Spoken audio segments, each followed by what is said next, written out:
All right, we're going to talk today about informed consent. So, informed consent, so this is the action of, let me get this, an autonomous, informed person. All right, so there's that word autonomous again, right?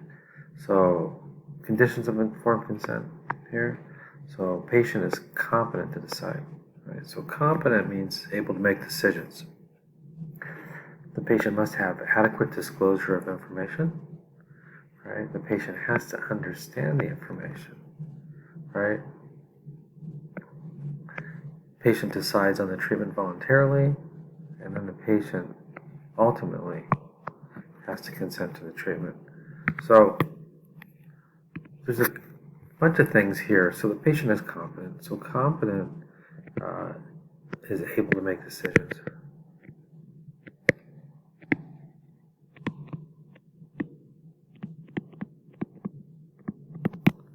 So we have to decide when someone's competent and when they're not. Right? Disclosure of information we'll talk about.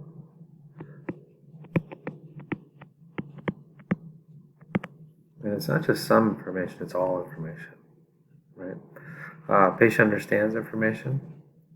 So it's got to be put in a framework where a patient would understand. So if I'm a medical person, or if I'm a person doing a study, I'm not going to go in with a whole bunch of large science words that the patient wouldn't understand if they don't have the same educational background as me. Right? So I have to put in information they understand, right? And then they have to voluntarily, right, without coercion. Coercion means I don't want to influence their decision, right? They have to come to it on their own. And then ultimately they have to say, yeah, I consent to it, or no, I don't, right? So we're going to deal with each one of those. So competence, right, is the ability to render decisions about medical interventions, right? So there's a lot of discussion about how we look at competence. So the way this works is we have to view everybody as competent until they're viewed as not, right? So sometimes when patients get very old, right, they give away their medical decision-making rights with a document called a durable power of attorney. What's it called?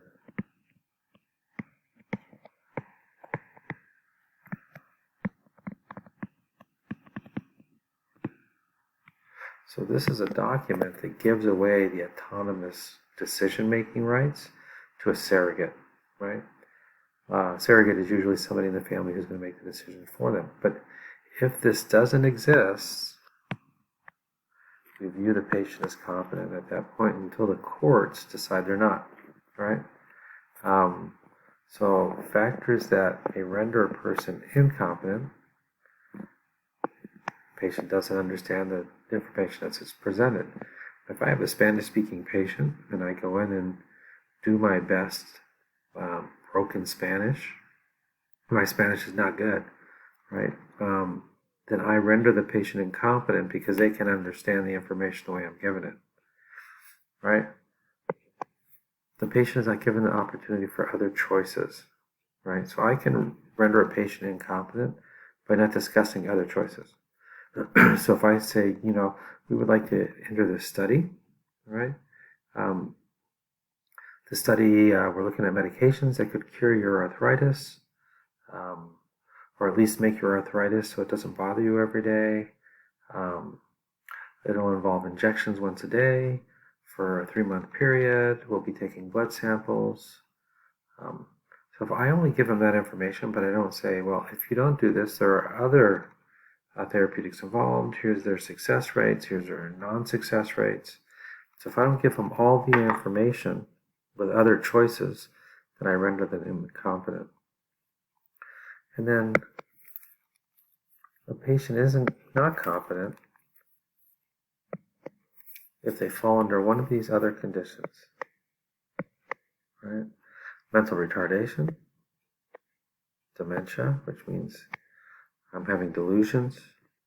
Psychosis is kind of like dementia. Dementia is for older people. Psychosis is for younger people. Under the influence of a narcotic or drug, or you're being a minor. So you're grouped in to this whole group, right? So these are incompetence. You are not deemed competent for decision making. So informed consent, I have to tell them the nature of the procedure, I have to tell them the risks of the procedure, and alternatives for treatment and expected benefits. Right. So if I'm entering a double-blind study,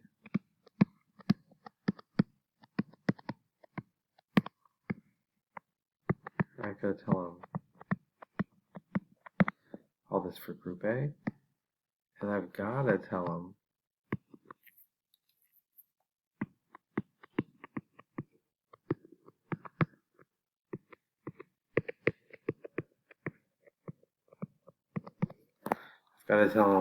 the risks and the benefits if they're in Group B. So I've got to tell them both. I can't just tell them Group A. I can't make Group A sound really good, right? The monkeys have done real good. The cell cultures look great.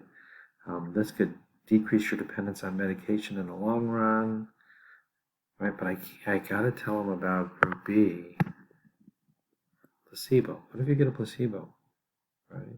This could put your therapy back a couple of years. Ultimately, if it's approved by the FDA, we would put you back with Group A, right? So I have to tell them about both. Right? Decision-making capacity, right? So decision-making capacity.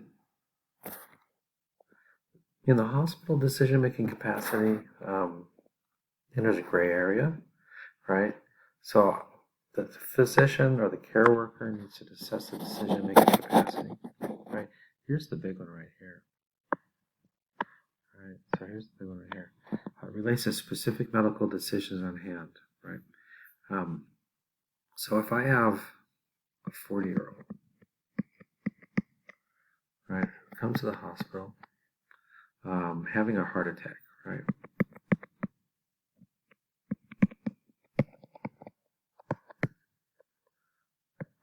And I say, well, we need to take you to the cardiac catheterization lab, and we need to stick a catheter in your external jugular, right? And then we're going to take and we're going to thread that through your heart. We're going to look at one of the arteries in your heart, and we're going to try to open it up.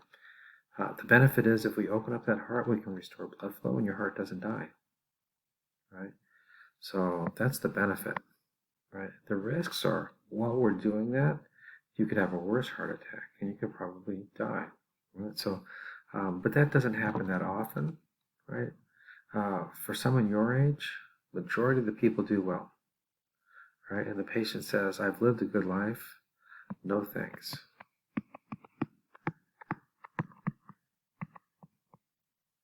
I am ready to die. And so if the patient says that, right, I could say that because of the stress involved, right, the decisions lack the decision-making capacity, right? They've made a decision that's contrary to their best interest, and I need to protect them from harm. Right, so a 40-year-old should not make the decision, no thanks, I'm ready to die, because 40 is too young. So we, at that point, can take the patient and say that they're not capable.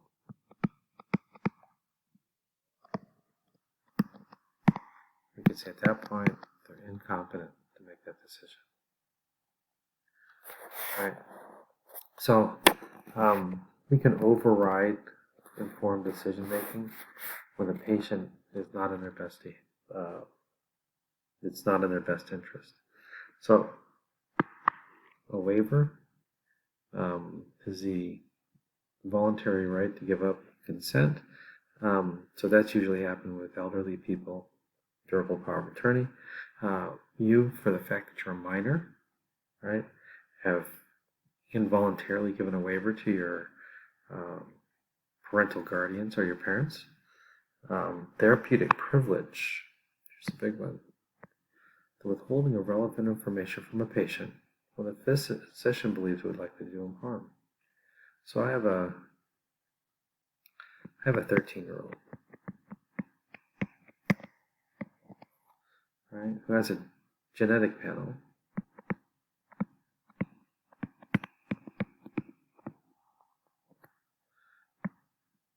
and we see that the panel says they're positive for Huntington's.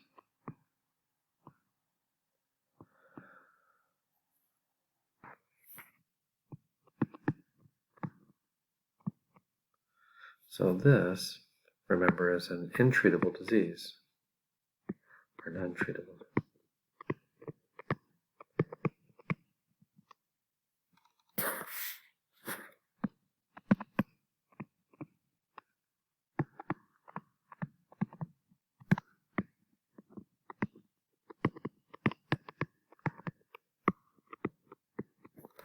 Right, untreatable disease. Right. So if the physician told the 13-year-old about this, it may alter the course of their life, and not for the positive. So the therapeutic privilege would be withholding relative information from a patient when a physician believes disclosure would likely do harm. So if this patient had a juvenile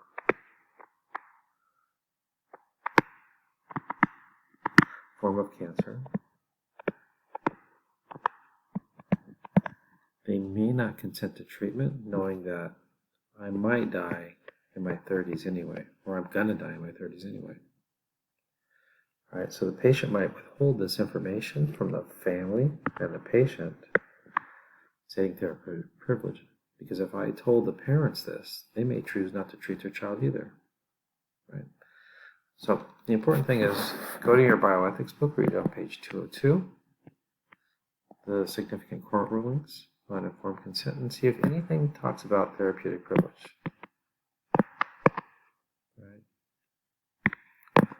Right? Would the courts uphold therapeutic privilege? So the answer is the deontological theory states that privilege is never permissible without the waiver, as it violates the autonomous principle. So patients have the right to know. Right? If the child is 13, then the parents have the right to know. Right? So doctors apply therapeutic privilege, looking at utilitarianism. What's the overall good? Right? Or what they're doing is,